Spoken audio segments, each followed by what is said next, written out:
Hello అండి. స్వాతంత్ర పూర్వ విద్యా కమిషన్లు మనం చెప్పుకుంటున్నాం కదా. సో అందులో వచ్చేసి గోపాలకృష్ణ గోఖలే 1911లో తీర్మానాన్ని చూసాము. అండ్ ఈరోజు షాడ్లర్ కమిషన్ 1917లో వచ్చిన ఈ కమిషన్ గురించి నేర్చుకుందాము. షాడ్లర్ కమిషన్ 1917లో ఏర్పడింది. షాడ్లర్ కమిషన్నే కలకత్తా విశ్వవిద్యాలయ కమిషన్ అని కూడా అంటారు. సో షాడ్లర్ కమిషన్ కలకత్తా విశ్వవిద్యాలయ కమిషన్ అని అంటారు అనేది గుర్తుంచుకోవాలి.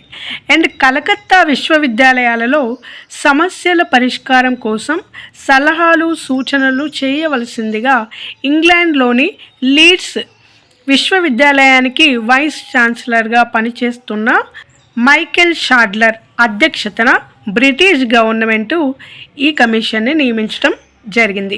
కలకత్తా విశ్వవిద్యాలయ సమస్యలను పరిష్కరించడం కోసం బ్రిటిష్ ప్రభుత్వం అప్పట్లో లీడ్స్ విశ్వవిద్యాలయంలో పనిచేస్తున్న వైస్ ఛాన్సలర్గా మైకేల్ షాడ్లర్ను దీనికి నియమించడం జరిగింది. సో ఈ మైకేల్ షాడ్లర్ 1917లో కలకత్తా విశ్వవిద్యాలయాలను వాటిని పరిశీలించి కొన్ని అంశాలను పేర్కొనడం జరిగింది. అందులో ఈయన ఏమేమి అంశాలు పేర్కొన్నాడో చూద్దాము. మొదటిది, కలకత్తా విశ్వవిద్యాలయ పరిధిలో ఢాకా నగరంలో విశ్వవిద్యాలయ కేంద్రాన్ని ఏర్పాటు చేయాలి అని ఈయన పేర్కొన్నాడు. సో అప్పట్లో మనకి మన దేశంలోనే ఉండేది, ఇప్పుడు బంగ్లాదేశ్లో వెళ్ళిపోయింది. సో ఈ విశ్వవిద్యాలయము ఢాకా నగరంలో ఏర్పాటు చేయాలని ఈయన పేర్కొనడం జరిగింది. అండ్ కలకత్తా చుట్టూ ఉన్న అనుబంధ కళాశాలలను విశ్వవిద్యాలయ కేంద్రాలుగా మార్చాలి అని ఈయన పేర్కొన్నాడు. అండ్ స్త్రీ విద్య కోసం ప్రత్యేక శాఖను ఏర్పాటు చేయాలి. నెక్స్ట్, విశ్వవిద్యాలయాలలో రాష్ట్ర ప్రభుత్వం యొక్క జోక్యం ఉండరాదు. సో మనం భారతీయ విశ్వవిద్యాలయ చట్టం నేర్చుకునేటప్పుడు అక్కడ సెనేట్ సిండికేటు అనేది నేర్చుకున్నాం. అండ్ విశ్వవిద్యాలయాలలో ప్రభుత్వం యొక్క జోక్యం ఎక్కువగా ఉండేది అని చెప్పేసి లెజిస్లేటివ్ కౌన్సిల్ మెంబర్ అయిన గోపాలకృష్ణ గోఖలే దానిని వ్యతిరేకించడం జరిగింది అని నేర్చుకున్నాం. సో ఈయన పేర్కొన్న అంశాలలో విశ్వవిద్యాలయాలలో రాష్ట్ర ప్రభుత్వం యొక్క జోక్యం ఉండరాదు అని ఈయన సూచించడం జరిగింది. అయితే అకాడమిక్ కానీ నిర్వహణలో కానీ ఎందులో కూడా ప్రభుత్వం జోక్యం చేసుకోవద్దు అని చెప్పి ఈయన పేర్కొన్నాడు. అండ్ విశ్వవిద్యాలయాలలో ఉపాధ్యాయుల నియామకం కోసం ప్రత్యేక ఎన్నిక కమిటీ ద్వారా భర్తీ చేయాలి. ఈ ప్రొఫెసర్స్ని తీసుకునేటప్పుడు ప్రత్యేక ఎన్నిక ద్వారా వారి పోస్టులను భర్తీ చేయాలి అని ఈయన పేర్కొనడం జరిగింది. అండ్ 1904 విశ్వవిద్యాలయ చట్టం ద్వారా ఏర్పడ్డ సెనేట్ సిండికేట్ రద్దు చేయాలి అని ఈయన పేర్కొన్నాడు. అయితే ఆ ప్లేస్లో ఏమి ఏర్పాటు చేయాలి అన్నాడంటే యూనివర్సిటీ ఎగ్జిక్యూటివ్ కౌన్సిల్ను ఏర్పాటు చేయాలి. ఈ సెనేట్ సిండికేట్ను రద్దు చేసి యూనివర్సిటీ ఎగ్జిక్యూటివ్ కౌన్సిల్ని ఏర్పాటు చేయాలి అని ఈయన పేర్కొన్నాడు. అన్ని విశ్వవిద్యాలయాలలో అకాడమిక్ కౌన్సిల్ని ఏర్పాటు చేయాలి అని ఈయన పేర్కొనడం జరిగింది. సో ఇదంతా కూడా ఈయన విశ్వవిద్యాలయాల గురించి మాట్లాడారు. అండ్ నెక్స్ట్ ఈయన మాధ్యమిక విద్య మీద కూడా కొన్ని సూచనలు చేశారు. అవేంటో చూద్దాము. మాధ్యమిక విద్యను మెరుగుపరచకుండా ఉన్నత విద్యలో విద్యా నాణ్యతను విద్యా ప్రమాణాలు సాధించలేము అని ఈయన చెప్పాడు. సో మాధ్యమిక విద్యను మెరుగుపరచాలి, దాని ద్వారానే ఉన్నత విద్యను నాణ్యత ఇవ్వగలమని ఈయన పేర్కొన్నాడు. అండ్ 10th క్లాస్ తర్వాత ఇంటర్మీడియట్ కోర్సును ఏర్పాటు చేయాలి అని చెప్పిన కమిషన్ షాడ్లర్ కమిషన్ అనేది గుర్తుంచుకోవాలి. సో 10th ఆఫ్టర్ ఇంటర్మీడియట్ కోర్సును ఏర్పాటు చేయాలి. ఇంటర్మీడియట్ తర్వాత 3 సంవత్సరాల డిగ్రీ కోర్సును కూడా ఈయన ఏర్పాటు చేయాలి అని పేర్కొన్నాడు. అండ్ భారతీయ విద్యా స్వరూపం ఈ విధంగా ఉండాలని ఈయన చెప్పాడు.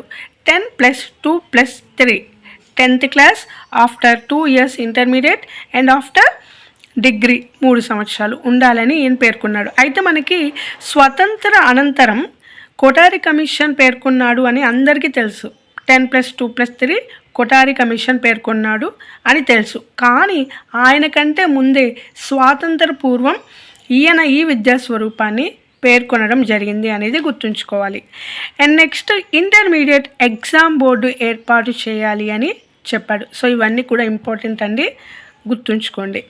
అండ్ ఇంటర్ కాలేజ్ను కూడా ప్రత్యేకంగా స్థాపించాలి అని ఈయన పేర్కొన్నాడు. అండ్ పాఠశాల స్థాయిలో మ్యాథ్స్ అండ్ ఇంగ్లీష్ తప్ప మిగిలినదంతా కూడా మాతృభాషలోనే బోధించాలి అని ఈయన చెప్పాడు. సో మాధ్యమిక స్థాయి గురించి ఈ విధంగా మాట్లాడాడు. అండ్ నెక్స్ట్ వచ్చేసి ఉపాధ్యాయుల శిక్షణ మీద కూడా ఈయన కొన్ని అంశాలను పేర్కొనడం జరిగింది. శిక్షణ పొందిన వారిని ఉపాధ్యాయునిగా నియమించాలి అని చెప్పాడు. అండ్ ఇంటర్ డిగ్రీలలో విద్య అంటే ఎడ్యుకేషన్ అనే సబ్జెక్టుగా బోధించాలి అని ఈయన చెప్పాడు. విద్య అనేది ఒక సబ్జెక్టుగా బోధించాలి అని ఈయన పేర్కొన్నాడు. అండ్ నెక్స్ట్ యూనివర్సిటీలో ఎడ్యుకేషన్ డిపార్ట్మెంట్లను ఏర్పాటు చేయాలి అని చెప్పాడు. అండ్ స్త్రీ విద్య మీద కూడా ఈయన కొన్ని అంశాలను పేర్కొనడం జరిగింది. ముస్లిం బాలికల కోసం పద్దా పాఠశాలలను ఏర్పాటు చేయాలి అని ఈయన చెప్పాడు. సో వారి కోసం, ముస్లింల కోసం పద్దా పాఠశాలను ఏర్పాటు చేయాలి అని చెప్పాడు.